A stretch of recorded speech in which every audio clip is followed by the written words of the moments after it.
Hidden deep within the vast expanse of the Pacific Ocean lies one of the most isolated and enigmatic nations on Earth.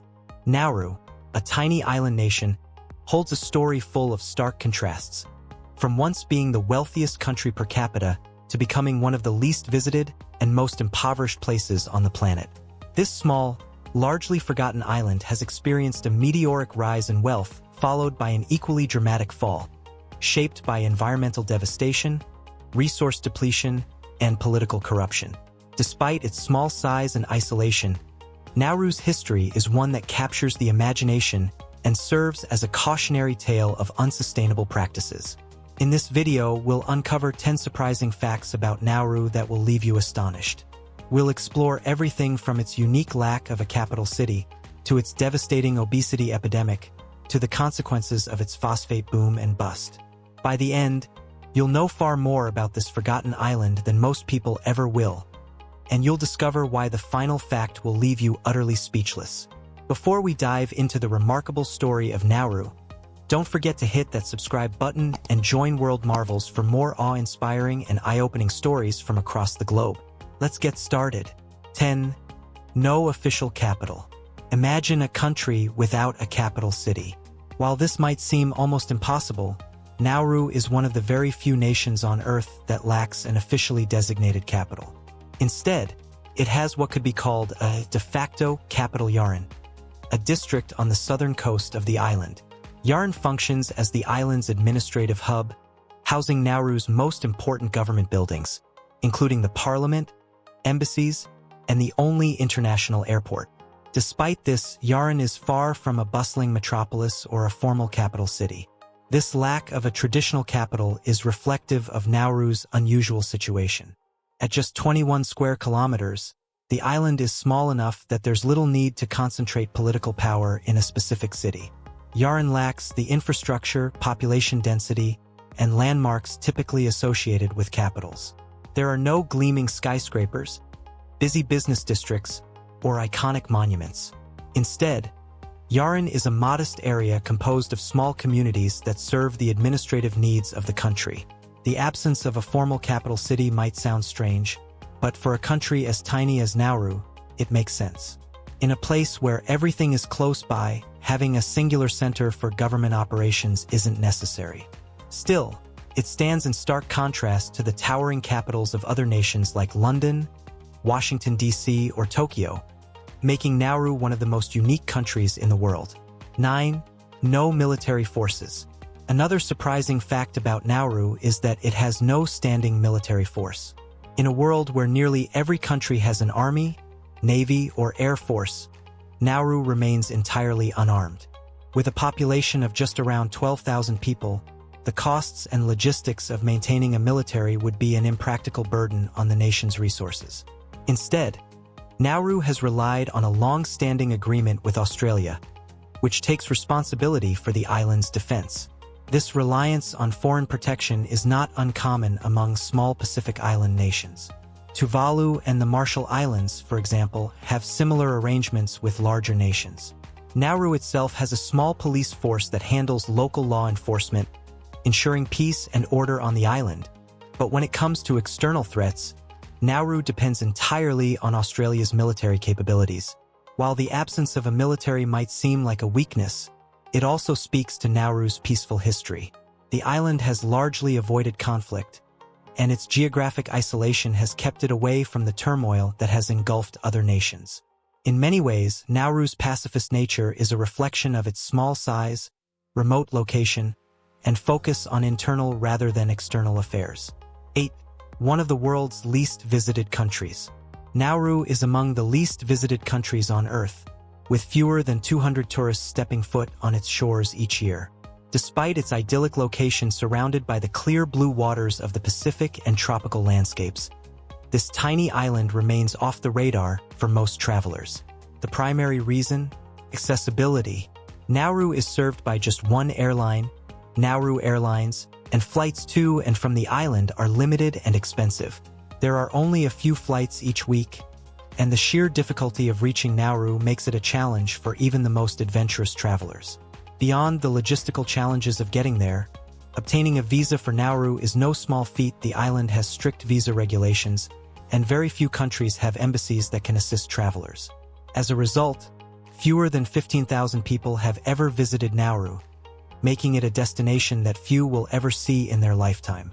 However, for those who seek the road less traveled, the island's isolation and exclusivity add to its appeal. Despite its beauty, Nauru's tourism industry is almost non-existent. There are few tourist accommodations or activities, and much of the island is marred by the environmental devastation caused by phosphate mining. But for those who do visit, Nauru offers the opportunity to experience one of the world's most secluded and unusual places, a destination that few will ever have the chance to explore. 7. The obesity epidemic. Nauru faces a severe public health crisis, with one of the highest obesity rates in the world.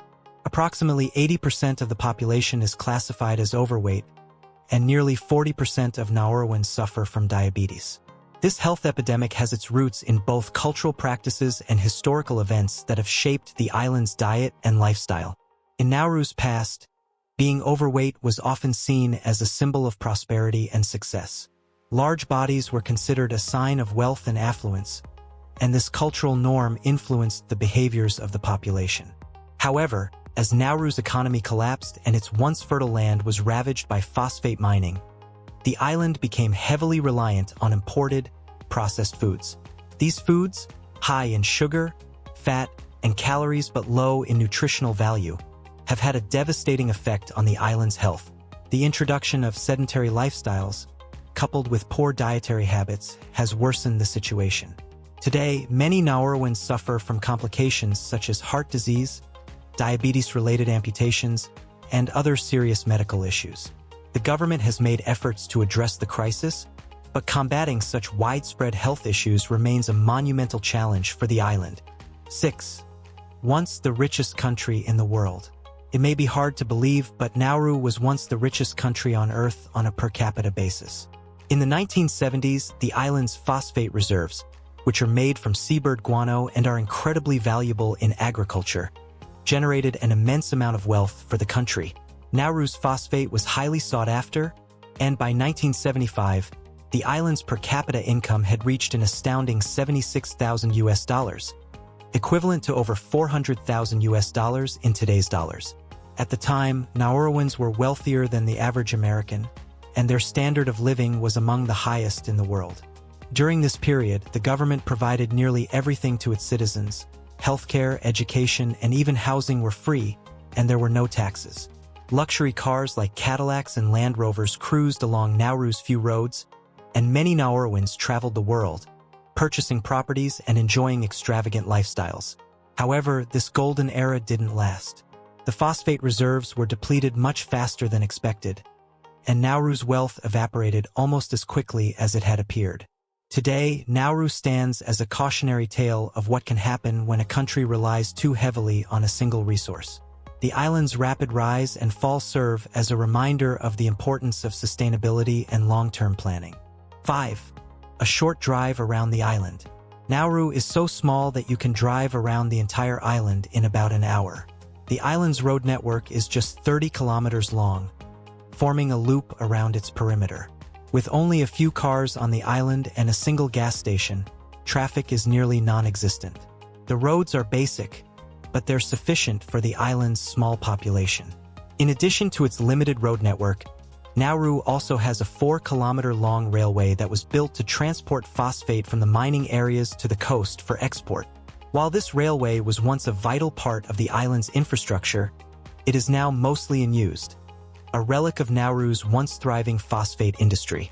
Today, the roads and railways stand as reminders of Nauru's rise and fall, and they highlight the island's unique challenges in maintaining its infrastructure. For visitors, the small size of Nauru makes it easy to explore the entire island in a single day. From the pristine beaches to the remnants of the phosphate mines, there's much to see in this tiny but fascinating country. 4. Environmental destruction from phosphate mining. Nauru's vast wealth from phosphate came at an incredibly high environmental cost.